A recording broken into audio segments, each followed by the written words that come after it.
నేను మళ్ళీ చేస్తాను.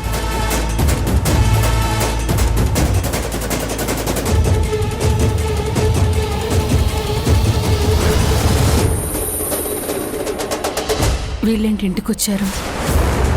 ఏమై ఉంటుంది? సత్య విషయం ఏమైనా బయటపడిందా? ముందు కిందకి వెళ్దాం. అనవసరంగా టెన్షన్ పడి నేనెందుకు బయటపడాలి?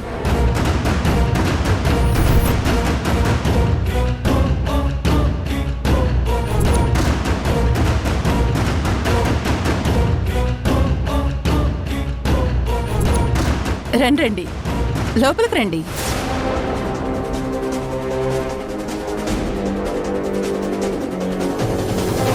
గుమ్మం వరకు వచ్చిన వాళ్ళం ఇంట్లోకి రాకుండా పోలేంలే. అయినా ఎందుకొచ్చాం అనే అనుమానాన్ని మనసులో పెట్టుకుని బయటికి భలే నటిస్తావు భ్రమరాంబా. ఏదేమైనా నీకు యాటిట్యూడ్ ఉంటుంది. ఎన్నిసార్లు కింద పడినా అది మాత్రం వదిలిపెట్టావుగా. అదంతా నీ అభిమానం దేవకి. రండి, కూర్చోండి. కాఫీ, టీ ఏం తీసుకుంటారు? వద్దులే భ్రమరాంబా. ఇప్పుడు కూర్చున్నా నేను చెప్పే మాటకి నువ్వు లేచి నించుంటావు.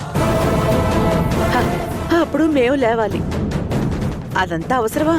అనుకున్నాను. అలాంటి న్యూస్ ఏదో ఉంటేనే కాని మీరు నా ఇంటికి రారు అని. అందుకే అంటారు ఊరికే రారు మహానుభావులు అని. చెప్పండి, విషయం ఏంటి? విషయం కాదు, విశేషం. తిరిగొచ్చిన నా గాయత్రి పుట్టినరోజు సందర్భంగా రేపు మా ఇంట్లో పార్టీ ఉంది.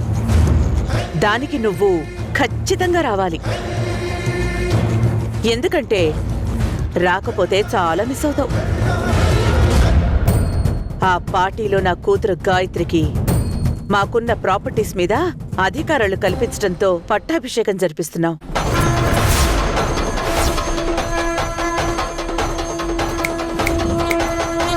ఏంటి షాక్ అయ్యావా? నువ్వు అనుకున్నట్టు, ఓ సారీ, నువ్వు కలగన్నట్టు ఏదీ జరగలేదు కదా. నా కూతురు తిరిగి రాకూడదు అనుకున్నావు, వచ్చింది. నేను ఓడిపోయి నీ కాళ్ళ దగ్గరికి రావాలి అని ఎన్నో కలలు కన్నావు. అవి కలలుగానే మిగిలిపోయాయి. మా స్కూల్కి అవార్డు రాకుండా అడ్డుకోవాలి అనుకున్నావు. నీ వల్ల కాలేదు. నీ ఓటమికి నా గెలుపుకి గుర్తుగా రేపు జరగబోతున్న పట్టాభిషేకాన్ని కళ్ళారా చూసైనా సరే నీ మనసు మారుతుంది. వచ్చి కళ్ళారా పట్టాభిషేకాన్ని చూసి నా బిడ్డని మనసారా ఆశీర్వదించి ఇక నేను దేవకిని జీవితంలో టచ్ చెయ్యను రియలైజ్ అవ్వాలి. నేను అదే అనుకుంటున్నాను, అదే కోరుకుంటున్నాను. తిరిగి వచ్చిన నీ కూతురికి నీ ఆస్తులు అప్పగించి పట్టాభిషేకం చేసి లోకానికి నీ వారసురాలని ప్రకటించాలి. అప్పుడేగా నా కోరిక నెరవేరుతుంది. నేననుకున్నది సాధిస్తాను. నీకు నేను చెప్పిన విషయం విని పిచ్చి పట్టినట్టుంది. ఏదేదో వాగుతున్నావు. అయినా రేపు నా కూతురు ముందు పిచ్చి పిచ్చి ఎత్తులు వేయడానికి నా కూతురు నాలా సాఫ్ట్ కాదు, ఫైర్. నిన్ను నిలువున దహించి వేస్తుంది. వస్తాను. రేపొచ్చి నీ నిప్పుని చూస్తాను. దహించి వేస్తుందో నా కంటి చూపుకి చల్లారిపోతుందో. ఇంటికొచ్చి మరి ఆహ్వానించినందుకు చాలా థ్యాంక్స్ దేవకి.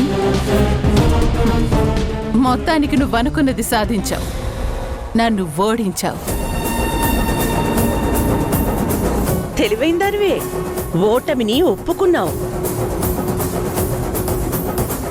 కానీ ఒక్కటి గుర్తుంచుకో, నా కూతురికి నేను, మా ఆయన, రాధా మనోహర్లు అనే 4 దిక్కుల బలమైన శక్తులు కూడా ఉన్నాయి. గుర్తుపెట్టుకో.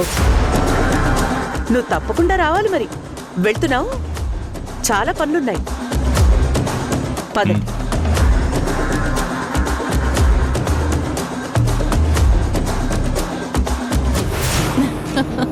పిచ్చి దేవకి, చుట్టూ ఎన్ని శక్తులు నిన్ను కాపలా కాసినా లోపల ఉన్నది నీ కూతురు కాదు, నేను ప్రవేశపెట్టిన పాము. శరీరంలో ఉన్న క్యాన్సర్ మెల్లమెల్లగా శరీరాన్ని నాశనం చేసినట్టు నేను పంపించిన క్యాన్సర్ వల్ల నీ కుటుంబం, నువ్వు అంతా నాశనమైపోతారు. ఈ రోజు నా ఓటమి, రేపు నా విజయానికి మొదటి మెట్టు. నేను చివరి మెట్టు ఎక్కి ఆకాశంలో ఉంటే నువ్వు అధఃపాతాళానికి చేరుకుంటావు. రేపు పట్టాభిషేకం జరిగి ఆస్తులు సత్య చేతికి రాగానే నేను ఆడించే ఆటని నువ్వు తట్టుకోలేవు.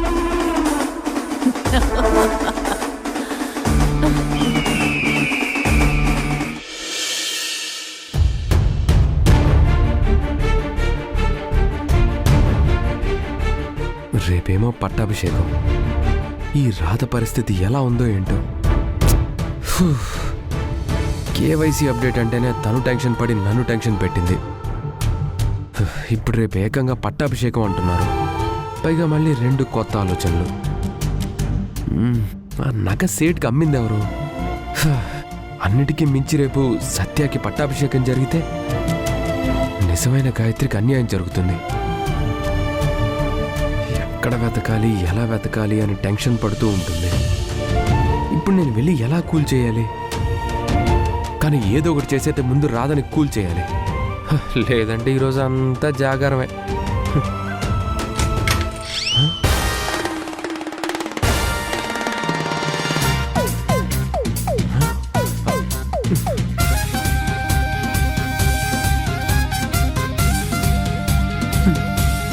నేను బయట ఆలోచనలతో రగిలిపోతూ ఉంటుందనుకుంటే కూల్గా పాటలు వింటూ ఎంజాయ్ చేస్తుందేంటి?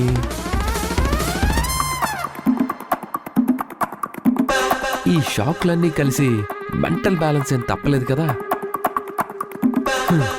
అసలు ఈ రాధ నా రాధేనా? చెక్ చేద్దాం.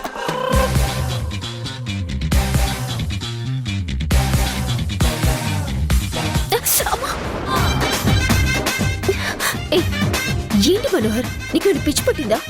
ఎందుకు అలాగిల్లా? అంటే నువ్వింత కూల్గా ఉండేసరికి అసలు నువ్వు రాదా కాదా అని డౌట్ వచ్చింది. అందుకే అలా గిల్లే. నించోనేమైనా కరడు కంటున్నావా? నువ్వు నా ఎదురుగా నుంచొని నన్ను గిల్లి మళ్ళీ నువ్వు రాధవేనా అని అడుగుతున్నావేంటి? అంటే రేపు పట్టాభిషేకం కదా. అవును, కానీ నాకు కాదు కదా. రెడీ అవ్వాల్సింది సత్య.